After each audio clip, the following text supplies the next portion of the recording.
Hello, I'm Angus McDowell. I'm the farmer here at Mungoswells, about a 550 acre farm in East Lothian, halfway between Haddington and Gullen. The whole farm is more or less ploughable. It's all good arable land, growing crops and clover to fix nitrogen. About 40% of the farm is organic, about 220 acres, about 320 conventional.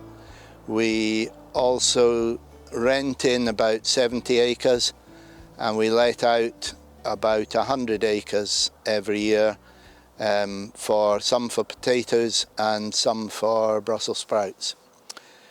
Most of the cropping here is wheat, mostly spring wheat, because we are looking for high protein wheat for our milling enterprise. So we're growing about 160 acres of conventional milling wheat, about 40 acres of spring barley. Potatoes aren't really, we don't grow them ourselves anymore, but there's about 40-45 acres of conventional potatoes, 15 or 20 acres of organic potatoes, and about 50 acres of sprouts. In the organic rotation, we've also got another about 60 acres of organic spring wheat, no organic barley at all, but 45, 50, up to 70 acres sometimes of organic spring beans, 70 acres or thereabouts of clover, pure clover mix to fix nitrogen, and the potato acreage, 12, 15, up to, well, sometimes up higher acreage of potatoes depending on the fields. The farm itself couldn't really justify one employee, but the milling operation, the milling and the malting between them, we have another 4, and we have a part-time lad as well. I've been farming here since 1984. About 98 I started thinking about organic, on the basis that I thought that a lot of organic farmers start off perhaps with one hand tied behind their back, whereas this Mungoswells is a very fertile farm, had been very well looked after by my father. So we started converting in 99, so that my first organic crop came off in 2001. That makes it very easy. This is my 24th year. A surprising thing to me, perhaps, about organic farming is that this has all been done before. Father, certainly our grandfathers, farmed organically long before us.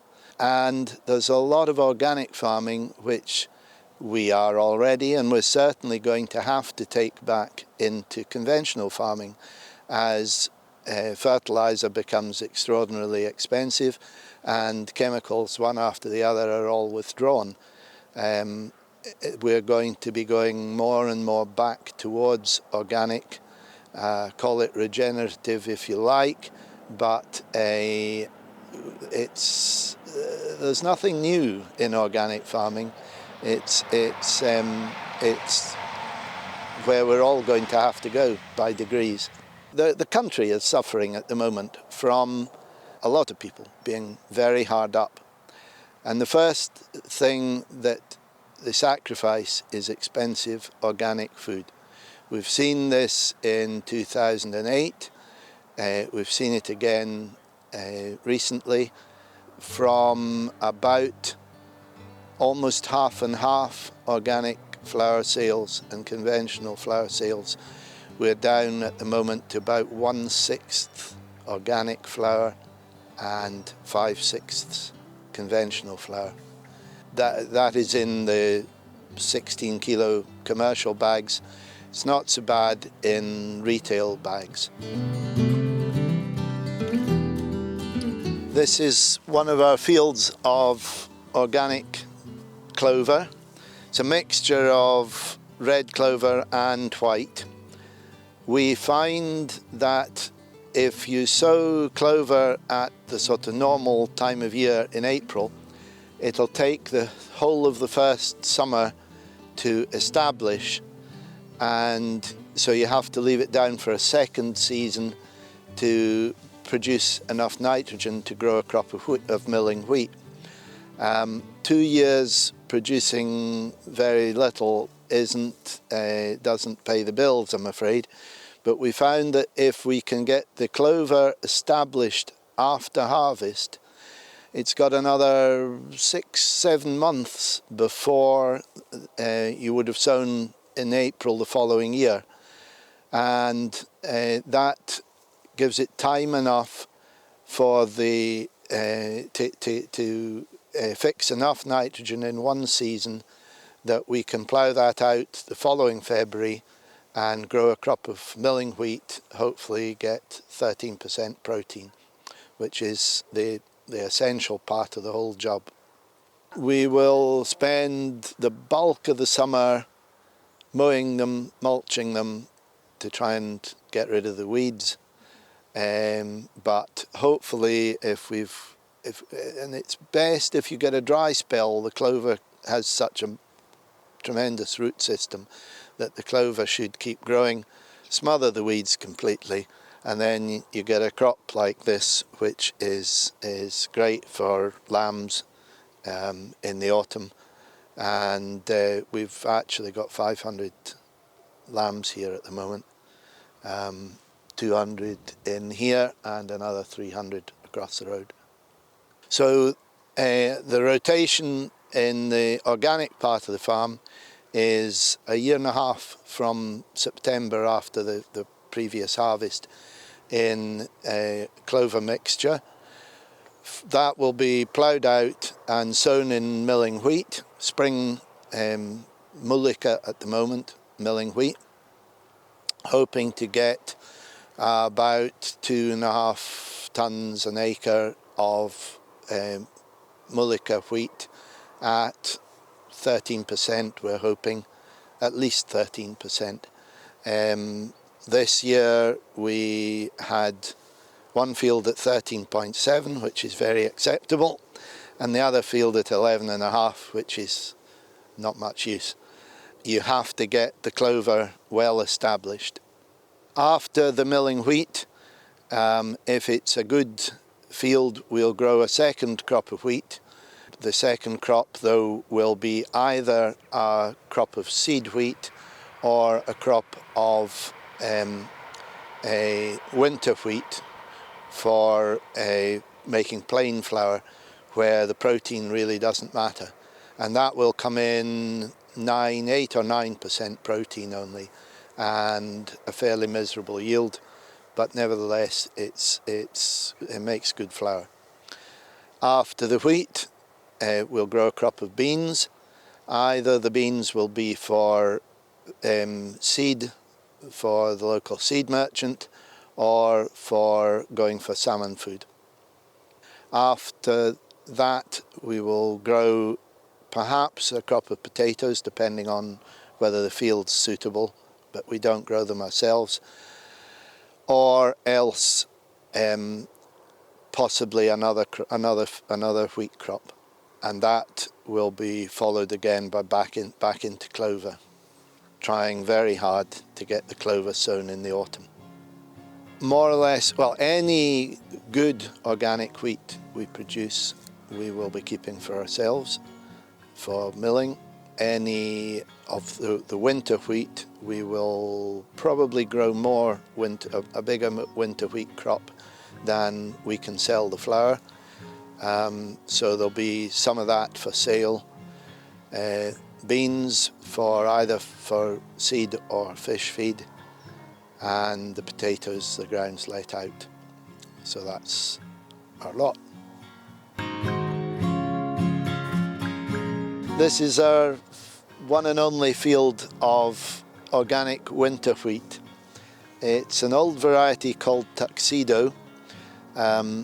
We grow it, it's actually a second wheat after a crop of Mullica for milling last year. It will not produce high nitrogen, high protein, but I'm not looking for high protein in a crop to make plain flour and self-raising flour. Last year's crop only actually managed about 8% protein, but protein you need for a milling crop to get the gluten to raise the bread. But in scones and cakes you're putting in the raising agent, so you don't need it. We are sowing now with a 4.8 metre drill. We changed from a 3 metre Amazon piggyback drill to 4.8. Prior to that we changed from just harrowing the crop to hoeing with a Garford hoe which follows the rows and goes between. We would have had to give up organic farming if we had carried on just harrowing, because there is no long grass break in our rotation, just the clover for a year and a bit. You can see there are a heck of a lot of weeds here, and this has actually, in the middle of November, we've harrowed this field. We've taken a lot of the weeds out. It's just been that kind of an autumn this year. We've been very lucky to be able to harrow it. By the spring these weeds will be too strong to harrow, and we'll try to take them out with the Garford hoe. Don't expect to get a big yield from this, but it's remarkable. Tuxedo is quite quite resistant to yellow rust, which is our biggest problem in the Mullica, in the milling wheat. Partly its resistance, and partly this is probably the only field of Tuxedo in Scotland, possibly the only field of Tuxedo in Britain. It's an older variety, nobody grows it anymore. There's no pressure on the resistance to break down. So this is the mill. It was built in 1977. It was 30 years old 2007 when we bought it. The most incredible thing being that it had actually never had wheat in it. It was brand new inside. Once you've had wheat in a flour mill, there's no way that you can get the inside of the mill clean again the way it was when we got it here. But it was 30 years old, and we didn't actually buy it. We bought it originally to crush malt, but firstly it wasn't very good at crushing malt, and secondly, once we had the maltings under control, we thought we'd have a wee try at making some flour, which was initially pretty unsuccessful, but we managed another year later. We managed to start selling flour from the wheat we were growing here at Mungoswells, and so we started selling flour in January 2015. We'll be coming up 10 years just shortly, which is good. It's not a stone mill, it's a roller mill, the same as all the big commercial flour mills use. The principle being that you crack the wheat open and then you separate off as much bran as you can get, and then you crack it a bit more and separate a bit more.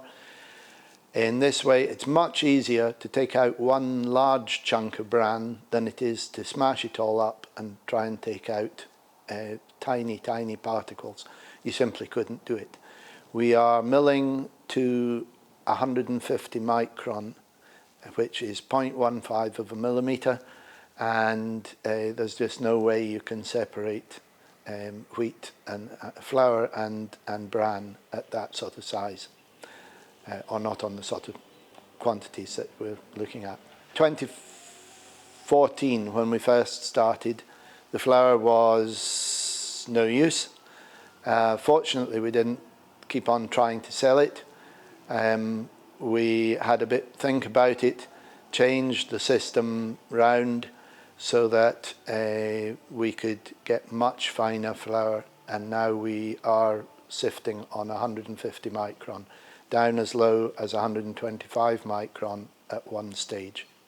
The principle of a roller mill, the first two passes through the rolls here are called the break rolls. A big mill will have 4 sets of break rolls. We have 2 pass, 2. These are fluted rolls driven at different speeds, so that as well as the crushing action, you get a scraping action as well, to try and take as much flour off the back of the bran as you can possibly get. So it's twice through break rolls and sifted after each pass, and then it goes on to the reduction rolls, which are just crushing the flour, crushing the semolina to make it as fine a flour as we can. Again, in a big mill, there'll be probably up to 6 sets of reduction rolls and separation each time. We have 2 sets of reduction rolls, so it really is a very simple flour mill. We had to put in extra sifting capacity because it simply couldn't sift it well enough as the flour came to us, and we had to put in a planetary sifter as well as the original rotary sifters. But as soon as we started in January 15, people quite liked the flour, and we've been working to the same machine, same everything ever since. We are currently making about 7 tons of flour a week, but the way it's gone recently, organic is only about 1/6 of that. 5/6 are conventional flour. Having said that, retail sales in 1.5 kilo bags, it's still much closer to 40% organic, 60% conventional, something like that. From when we started successfully, we've done really no marketing whatsoever. The first 3 years we went to the Highland Show, very expensive, but the first year the East Lothian Council supported it. It was good. The first year we were there, people came up to the stand, hello, who are you, what do you do? And they explain everything. Second year, people came, hello, we've seen your flour. And the third year, we had a lot of people coming, telling us, we get your flour. And at that point, I gave up going to the Highland Show. It was too expensive. And who wants to carry a bag of flour all the way around the Highland Show and then half a mile back to the car? But it seems to work very well. We sell to bakeries, we sell to cafes, to restaurants, farm shops, any other kinds of shops. We sell to people from the farm gate here, and we sell on the website.